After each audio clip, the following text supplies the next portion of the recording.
que foi tema de reportagem aqui na Rádio Itatiaia, no Jornal da Itatiaia, nessa segunda-feira, que é a questão dos carrinhos de supermercado. Eles estão sendo destruídos para serem vendidos para lojas de ferro velho aqui na capital mineira. A denúncia, Eduardo Costa, é dos donos dos estabelecimentos. Eles dizem que a prática é muito comum. Bom dia para você. Bom dia para todo mundo.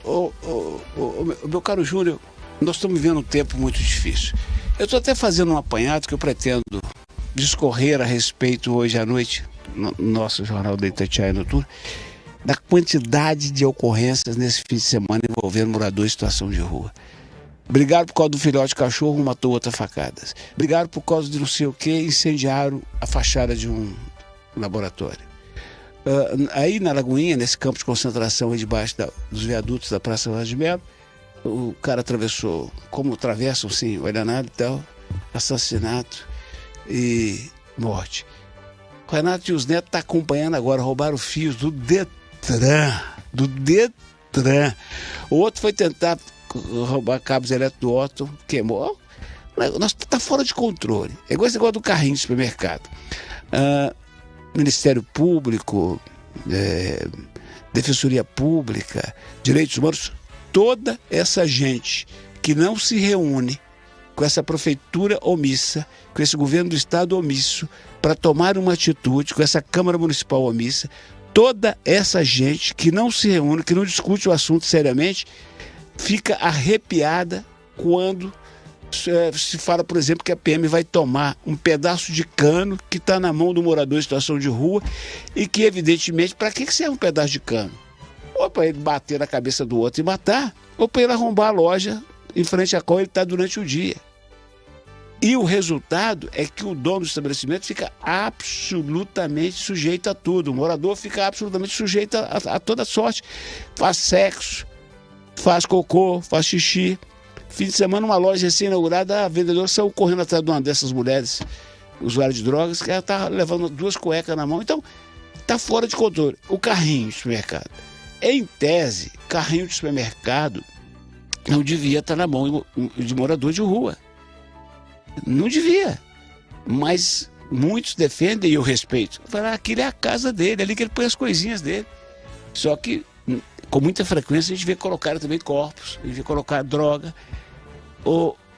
Júnior, a omissão escandalosa, indecente de todos os órgãos, mas especialmente da Prefeitura de Belo Horizonte, nos últimos anos, e da leniência da Câmara Municipal, tomou a cidade terra de ninguém. Qualquer um faz o que quiser no meio da rua. E o resultado é esse. É um vale tudo, tudo. E, é claro, sem fiscalização e sem punição rigorosa aos receptadores. Então, tudo que me contarem, eu acredito que está uma zona completa. É impressionante, Rita Mundinho, como tem carrinho de supermercado na mão de moradores em situação de rua. Eduardo tem razão. Quem anda pelas ruas de Belo Horizonte, você encontra com 3, 4 em cada avenida, né? Alguém ali empurrando um carrinho de supermercado.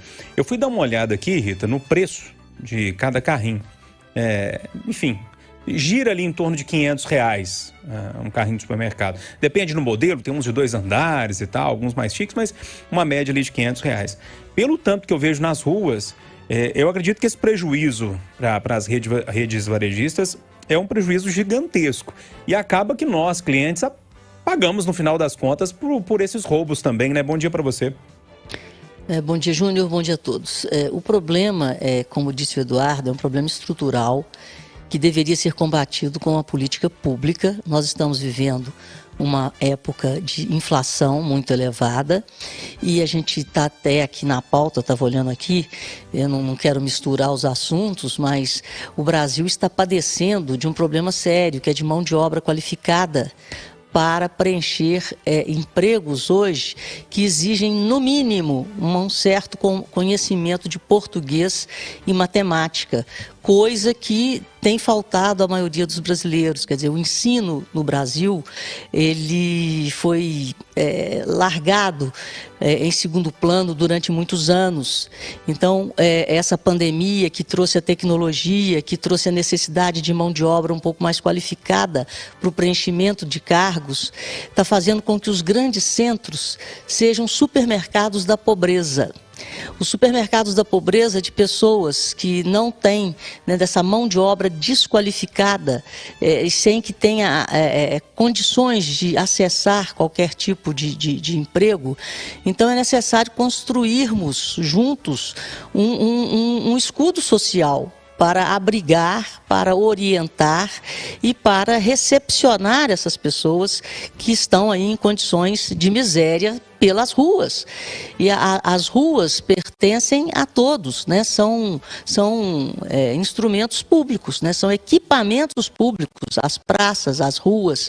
Então, elas não podem ser abandonadas à sorte daqueles que já estão abandonados. Então, é necessário, como disse o Eduardo, que os municípios, o Estado, a União, discutam e arranjem verbas para recepcionar essas pessoas, orientar essas pessoas e dar um mínimo de dignidade a elas. E assim darão também um mínimo de dignidade ao cidadão que quer sair da sua casa cedo para trabalhar, para levar seu filho à escola, porque as cidades viraram terra de ninguém.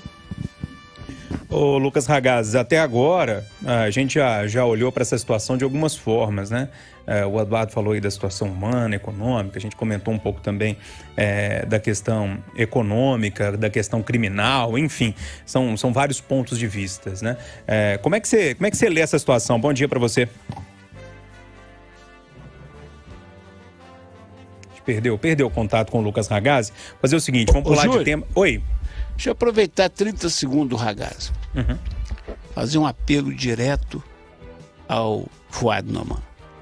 Prefeito Fuad. O Calil escolheu brigar com a CDL. Não conversava com o Marcelo, não recebia nem nada. Prefeito Fuad, chama o Marcelo da CDL. Chama a Jaqueline Baixa da Associação dos Comerciantes do Centro.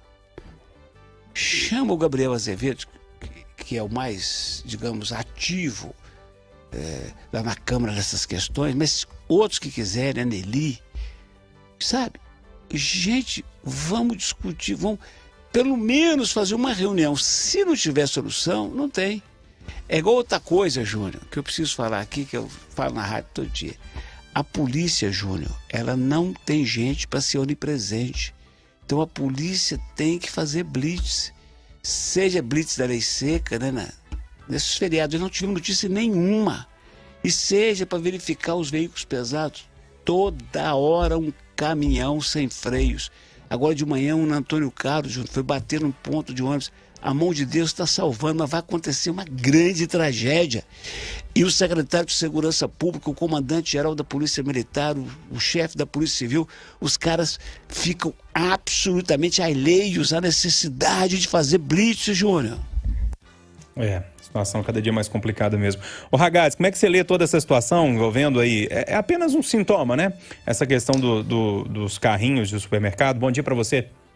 Bom dia, Júnior. Bom dia, Rita, Eduardo, aos nossos ouvintes. É um sintoma, acho que o Eduardo e a Rita falaram muito bem sobre como que isso acontece, né? E a omissão do poder público, né? De várias instituições diferentes tem permitido isso. Mas me impressiona também, o Eduardo abriu a fala dele listando aí alguns crimes que chamaram a atenção, algumas situações inusitadas. Gente, ontem eu estava vendo um rapaz com duas crianças no bairro Santa Mônica, andando de bicicleta, provavelmente com as filhas, passou em frente a uma casa e roubou o cachorro da casa. Roubou ali o poodle lá da casa. A família agora está desesperada atrás para identificar esse camarada com as duas filhas que roubou o cachorro. Até isso está acontecendo agora, né?